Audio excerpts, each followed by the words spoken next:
মৌলবাদীদের হাতে ক্ষমতা দেওয়া হবে না, এই কথা তো শেখ হাসিনা বলেছিল, এই কথা তো ইন্ডিয়া বলেছিল। সেই কথা যদি আজকেও বলে, আবার বলা হবে তুমি কে আমি কে, মৌলবাদ মৌলবাদ বলে স্লোগান দেবে। আউযুবিল্লাহি মিনাশ শাইতানির রাজিম, বিসমিল্লাহির রহমানির রহিম। বাংলাদেশ জামাত ইসলামী ঢাকা মহানগরী উদ্যোগে আয়োজিত আজকের মহান স্বাধীনতা ও জাতীয় দিবসের এই আলোচনা সভার সম্মানিত সভাপতি অ্যাডভোকেট ডক্টর হেলাল উদ্দিন, প্রধান অতিথি সংগ্রামী সেক্রেটারি জেনারেল মুসলিম জননেতা সাবেক এমপি অধ্যাপক মিয়া গোলাম পরওয়ার, আমাদের শ্রদ্ধাভাজন অন্যতম বিশেষ অতিথি বাংলাদেশ জামাত ইসলামীর অবিভক্ত ঢাকা মহানগরীর সাবেক আমির, আমাদের অভিভাবক কেন্দ্রীয় সহকারী সেক্রেটারি জেনারেল বিশিষ্ট আলেম দ্বীন, নির্বাহী পরিষদ সদস্য জননেতা জনাব মাওলানা রফিকুল ইসলাম খান, উপস্থিত কেন্দ্রীয় সহকারী সেক্রেটারি জেনারেল অবিভক্ত ঢাকা মহানগরীর সাবেক নায়েবে আমির, আমাদের শ্রদ্ধাভাজন নেতা বিশিষ্ট আলেম দ্বীন, কেন্দ্রীয় নির্বাহী পরিষদ সদস্য জননেতা জনাব মাওলানা আব্দুল হালিম, উপস্থিত আমাদের সম্মানিত অন্যান্য নেতৃবৃন্দ, ভাই বন্ধুগণ, সাংবাদিকবৃন্দ, আমাদের সামনে উপস্থিত সম্মানিত রোজাদার ভাইয়েরা, আমাদের সাংবাদিক বোনেরা, আসসালামু আলাইকুম ওয়া রাহমাতুল্লাহি ওয়া বারাকাতুহু। আমি আলোচনার শুরুতেই আমাদের ৭১ সালের মুক্তিযুদ্ধে শাহাদাত বরণকারীদের জন্য দোয়া করি। আল্লাহ তাআলা তাদেরকে দেশের জন্য, জনগণের জন্য, একটা স্বাধীন ভূখণ্ডের জন্য তারা জীবন দিয়েছেন। আল্লাহ তাআলা তাদেরকে শাহাদাতের মর্যাদা দান করুন। একই সাথে যারা আহত পঙ্গুত্ব বরণকারী আছেন তাদের সুস্থতা কামনা করছি। সেই স্বাধীনতাকে অর্থবহ করার জন্য ২০২৪ সালের ৫ই আগস্ট, জুলাই আগস্টের গণ অভ্যুত্থানে যারা জীবন দিয়েছেন, ৭১-এর অর্জিত মানচিত্রকে মানুষের কাছে একটা মুক্ত মানচিত্র করার জন্য, অর্জিত পতাকাটাকে সম্মানিত পতাকা করার জন্য, সেই কঠিন দায়িত্ব পালন করার জন্য ২০২৪-এ যারা জীবন দিয়েছেন, সেই অর্জিত স্বাধীনতাকে আবার আমাদের মানুষের মাঝে ফিরিয়ে দেওয়ার জন্য যারা আহত হয়ে পঙ্গুত্ব বরণ করে, চোখ হারিয়ে, হাত হারিয়ে, পা হারিয়ে আমাদের আজকে নতুন একটা সুন্দর বাংলাদেশ দিয়েছেন, আমরা তাদের জন্য আল্লাহর কাছে দোয়া করি তারা সুস্থ হয়ে আমাদের মাঝে ফিরে আসুক। যারা শহীদ হয়েছেন আল্লাহ তাআলা তাদেরকে শাহাদাতের মর্যাদা দান করুন এবং তাদের পরিবারগুলোকে আল্লাহ তাআলা হেফাজত করুন। সম্মানিত ভাই এবং বোনেরা, আজকে আমরা এরকম একটা বাংলাদেশ যখন পেয়েছি, সেই বাংলাদেশে আমাদের মূল চাহিদাটা কী ছিল, আমাদের মুক্তিযুদ্ধের অঙ্গীকার কী ছিল? আমাদের মুক্তিযুদ্ধের অঙ্গীকারদের সাম্যের কথা ছিল, আমাদের একত্রিত হওয়ার কথা ছিল, ঐক্যবদ্ধ জাতি বিনির্মাণের কথা ছিল। বাংলাদেশ স্বাধীনতার 53 বছর পার করে আজকের এই 54 বছরে আমরা এসে লক্ষ্য করেছি প্রত্যেক সরকার সবচেয়ে বড় বাংলাদেশের ক্ষতি করেছে। এই দেশের মধ্যে ঐক্যের নামে তারা জাতি বিভেদের রাজনীতি সৃষ্টি করেছে। আজকে ২০২৪-এ এসেও আমরা খেয়াল করি সেই ৭১-এর অর্জিত স্বাধীনতাকে যেন অর্থবহ করা না যায়, তার ধারাবাহিকতায় ২০২৪-এর অর্জিত এই নতুন বাংলাদেশের নতুন স্বাধীনতাকেও যাতে অর্থবহ করা না যায়, তার জন্য কেউ কেউ এখনও ঠিক ফেসিবাদের সুরে তাদের প্রতিধ্বনি তাদের বক্তব্যের মধ্যে এখনও খুঁজে পাওয়া যায়। আমরা পরিষ্কার বলতে চাই, ৭১ পরবর্তী এই 53 বছরে যারা স্বাধীনতার সূর্যকে, স্বাধীনতার অর্থকে, স্বাধীনতার সুখকে মানুষের মাঝে পৌঁছে দিতে ব্যর্থ হয়েছেন, তারাই ২০২৪-এ এসে আবার আওয়ামী ফেসিবাদের সেই একই কথা বলে ফেসিবাদের প্রতিধ্বনি আপনারা জাতির কাছে তুলে ধরছেন। ফেসিবাদের উত্তরসূরি হিসেবে জাতি আবার তাদেরকে চিহ্নিত করতে বাধ্য হবে।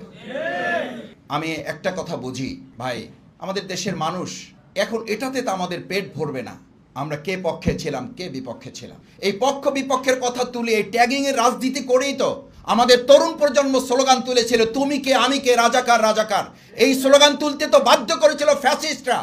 আবার যদি আজকের যুগে কেউ মৌলবাদীদের হাতে ক্ষমতা দেওয়া হবে না, এই কথা তো শেখ হাসিনা বলেছিল, এই কথা তো ইন্ডিয়া বলেছিল, সেই কথা যদি আজকেও বলে, আবার বলা হবে তুমি কে আমি কে, মৌলবাদ মৌলবাদ বলে স্লোগান দেবে।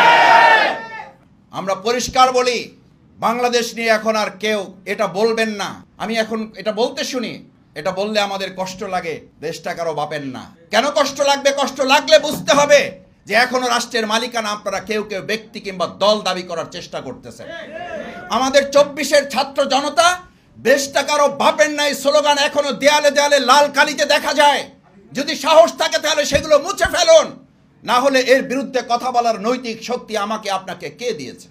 আমি আজকে কথা এই জন্য বলছি ভাইয়েরা, ২০২৪-এর জুলাই আগস্টের গণ অভ্যুত্থান পরবর্তী আমরা সেই ৭১-এর পরেও দেখেছি আমাদের মুক্তিযোদ্ধা, তাদের সন্তান, তাদের মেয়েকে লাঞ্ছিত করা হয়েছিল, তাদের বাড়িঘর দখল করা হয়েছিল। ঠিক একইভাবে ২৪-এর এই জুলাই আগস্টের গণঅভ্যুত্থানের পর এখন হান্নান মাসুদকে কেন আক্রান্ত করা হবে?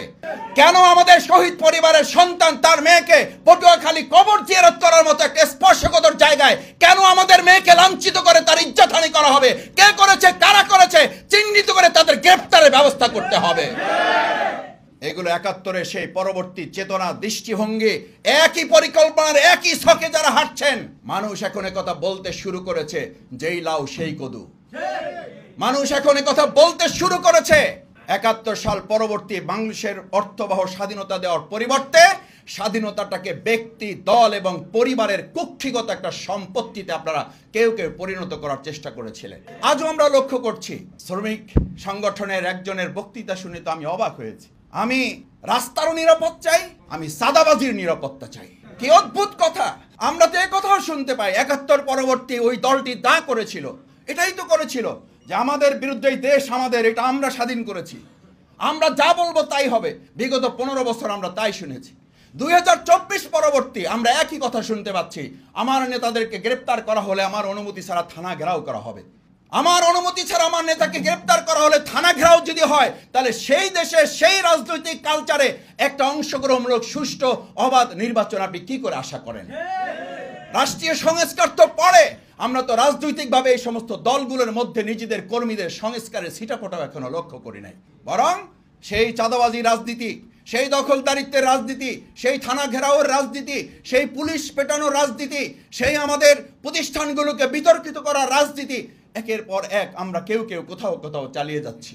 সম্মানিত ভাই এবং বন্ধুগণ, আমি শুধু অনুরোধ করতে চাই, ৭১ এবং ২০২৪-কে যারা এক কাতারে মাপতে চান না, আমি তাদের বলতে চাই ২০২৪ শুধু নয়, ১৯৭১ শুধু নয়, ৪৭, ৫২, ৭১, ৯০ প্রত্যেকটা আন্দোলন হচ্ছে বাংলাদেশের মুক্তিকামী মানুষের এক একটা ব্রিজ, এক একটা সেতু বন্ধন।